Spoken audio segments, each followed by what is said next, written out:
ये सामान उठाएं भाई, अंदर करें ये सामान, इधर सड़क पे आपने रखना, ये आप उठा लें जी। दुकान के सामने कोई चीज आपकी बाहर नहीं पड़ी होनी चाहिए। नेक्स्ट टाइम अगर आप रखेंगे आप FIR हो जानी है। अपना कार्ड दिखाएंगे, शनाख्ती कार्ड दिखाएं। ये क्यों रखा है आपने सामान इधर? अभी ईद के दिन है, अगर हम आपको FIR दे दें तो कितनी बुरी बात है। इसको बाहर नहीं करना भाई आपने, अगर बाहर करेंगे अभी सामान ये जब्त हो जाएगा और आप पे FIR हो जाएगी। कौन है मालिक इसका? किसी को मोटरसाइकिल खुला जल रहा है, बंदे गायब हो गए। आपको पहले भी मैंने 2 दफा वार्निंग दी है। ये जो बंदा, ये आपकी जो ताजर यूनियन है उसके साथ हमारी कमिटमेंट हुई। आपने ये जो रेड है ये शाम 8 बजे के बाद बुलाना है। वो कहानी सुनाओ जो मान जाने वाली हो। पर्चा दे दूंगा, फिर ठीक रह जाओगे। तुम्हारे को पर्चा दे दूंगा उसको। ये आपकी अंदर लाइन आ गई है यार, आप मैं इधर जाऊंगा फिर आपने आगे कर लेंगे। ये किसका है? ये आपने रास्ते में सामान लगा दिया।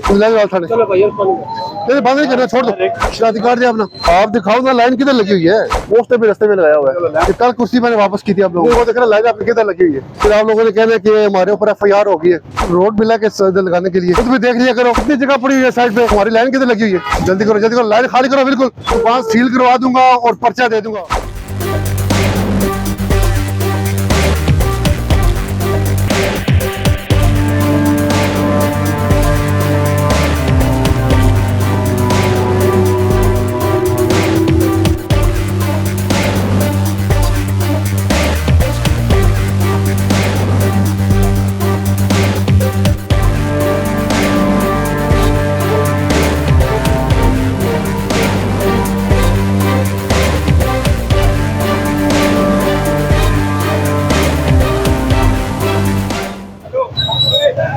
आप देख सकते हैं किसी तरह के